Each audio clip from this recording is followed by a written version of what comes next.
Assalamualaikum warahmatullahi wabarakatuh. Salam sejahtera bagi kita semua. Di video kali ini, saya bersama teman-teman akan mereview film dokumenter tentang Muter Panguripan. Video tersebut bisa diakses pada deskripsi di bawah atau bisa klik yang ada di atas kanan saya. Nah, sebelum kita mulai, saya akan memperkenalkan diri dan juga teman-teman saya. Saya sendiri, Taufik Ismail, kemudian ada Didi Nowo Haryanto Widodo, ada Dwi Saputra, ada Rizky Ma'ruf, dan ada Mas Muhammad Rosyid Izulhaq. Sebelum kita lanjut, jangan lupa untuk like video ini apabila kalian suka dan subscribe channel ini. Baik, kita langsung mulai saja. Pertama, saya akan menceritakan isi singkat dari film tersebut. Film dokumenter ini menceritakan sebuah petani yang ada di Indonesia. Salah satu petani yang ada di Indonesia yaitu Bapak Ngatenu. Beliau menceritakan menjadi seorang petani itu sangat enak menurut beliau, karena tidak usah memikirkan hal lain. Cukup yang dipikirkan yaitu hanya tanaman padinya saja. Kemudian apabila beliau juga bercerita apabila tanamannya terlihat hijau, kemudian padinya banyak dan hasilnya bagus, itu sudah membuat senang menurut beliau. Dan apalagi ditambah jika hasil panennya sangat melimpah, itu sudah cukup senang bagi beliau. Dari hasil panen tersebut, Pak Ngatenu menjualnya untuk modal tanam padi selanjutnya, dan juga sisanya ia gunakan untuk kehidupan sehari-hari. Beliau juga mengatakan arti tentang kesabaran ketika menghadapi kegagalan pada musim panen. Selanjutnya diserahkan kepada teman saya untuk menceritakan kaitan.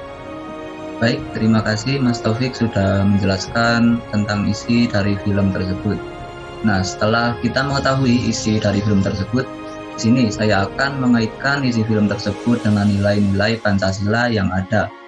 Nah, dalam film tersebut bercerita bahwa apabila terjadi gagal panen, maka bersabar, lalu mulai bertani kembali.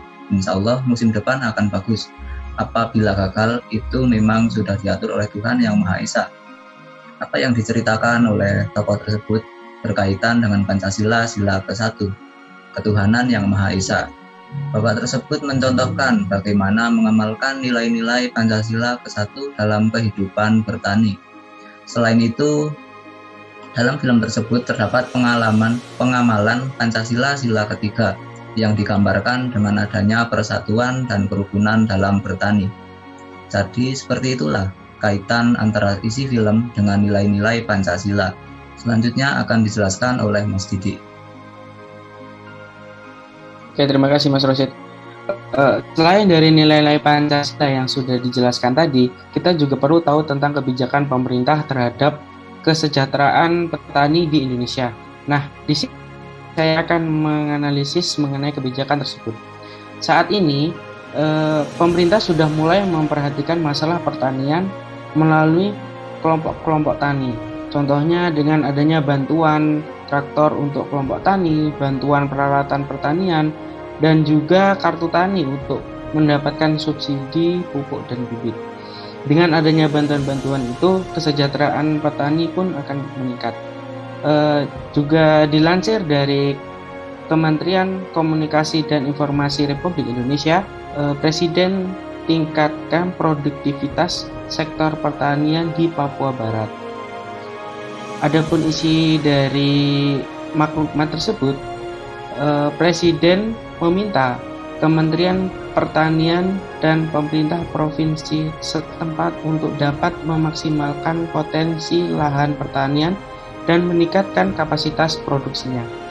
Presiden juga mengajak para petani milenial untuk turut dilatih agar dapat mendukung fasilitas sektor pertanian. Kemudian, Indonesia juga terpilih menjadi anggota G20 dalam Agriculture Ministerial Meeting Dan hal ini sangat memberikan keuntungan bagi Indonesia untuk menjual hasil langsung ke negara yang dituju tanpa harus melalui perantara negara lain. Itulah analisis tentang kebijakan pemerintah terhadap kesejahteraan petani di Indonesia. Selanjutnya akan disampaikan Amanda. Mas Dwi, saya persilahkan. Oke Mas Didik, terima kasih. Baik, tadi sudah dijelaskan terkait analisis kebijakan pemerintah. Jadi kebijakan-kebijakan pemerintah tentang kesejahteraan petani di Indonesia itu termasuk sudah baik, karena Presiden meminta Kementerian Pertanian dan juga provinsi setempat untuk memaksimalkan lahan pertanian dan meningkatkan produksinya. Setelah mengetahui akan hal tersebut, ada baiknya juga kita membahas tentang masa depan pertanian di Indonesia dan masa depan anak muda di Indonesia. Saya akan membahas tentang masa depan pertanian di Indonesia. Sekarang ini sudah banyak lahan pertanian yang dialihfungsikan sebagai lahan lainnya, seperti perumahan, pabrik, maupun pembangunan jalan tol. Hal ini mengakibatkan persepitan lahan pertanian dan akan bertambah ke sektor perekonomian masyarakat, terutama yang berprofesi sebagai petani. Dengan permasalahan tersebut, maka pemerintah perlu melakukan kebijakan yang lebih ketat dan peraturan yang tegas terkait dengan pengalihan fungsi lahan pertanian sebagai pembangun yang lain. Karena di lokasi tempat saya di Klaten, banyak lokasi persawahan sudah beralih fungsi sebagai perumahan. Solusi yang saya sampaikan yaitu kita harus mempertahankan lahan atau membuat inovasi terbaru. Bagaimana dengan lahan yang sempit bisa menyambung hidup seperti membuat tanaman hidroponik yang tidak perlu lahan yang besar. Seperti itulah kondisi saat ini yang dapat mengancam pertanian di Indonesia. Apabila tidak diatur dengan baik, maka lahan pertanian di masa depan akan habis dan kemudian hilang dari Indonesia. Selanjutnya akan dijelaskan oleh Mas Rizky. Oke, terima kasih atas waktunya. Setelah dijelaskan oleh teman-teman saya akan melanjutkan pembahasan mengenai masa depan anak muda di Indonesia. Seperti yang kita tahu, anak muda sekarang banyak sekali yang merasa gengsi terhadap profesi sebagai petani, karena anggapan profesi petani itu kotor dan jijik. Padahal beberapa persen anak di Indonesia orang tuanya itu berprofesi sebagai petani, dan bahkan orang tua anak-anak di Indonesia ini dapat membiayai sekolah anaknya hingga ke jenjang perguruan tinggi. Sebagai anak muda kita harus mengubah anggapan-anggapan negatif, terutama ke profesi petani. Ubahlah anggapan tersebut bahwa jadi seorang petani itu menguntungkan sehingga dapat membuat terobosan terbaru. Dan sebagai generasi muda yang berkembang, kita dapat memanfaatkan media sosial dan teknologi masa kini untuk menjual dan memasarkan produk pertanian. Untuk selanjutnya saya kembalikan ke Mas Taufik.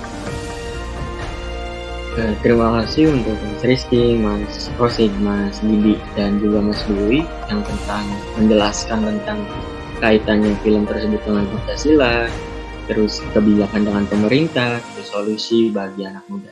Jadi kita sebagai anak muda tidak usah takut atau tidak usah malu menjadi seorang petani, karena kita bisa menggabungkan antara teknologi yang semakin berkembang agar menjadi petani yang lebih modern, lebih terkenal sampai mancan dunia. Terima kasih. Kurang dan lebihnya dari kami, saya akhiri. Assalamualaikum warahmatullahi wabarakatuh.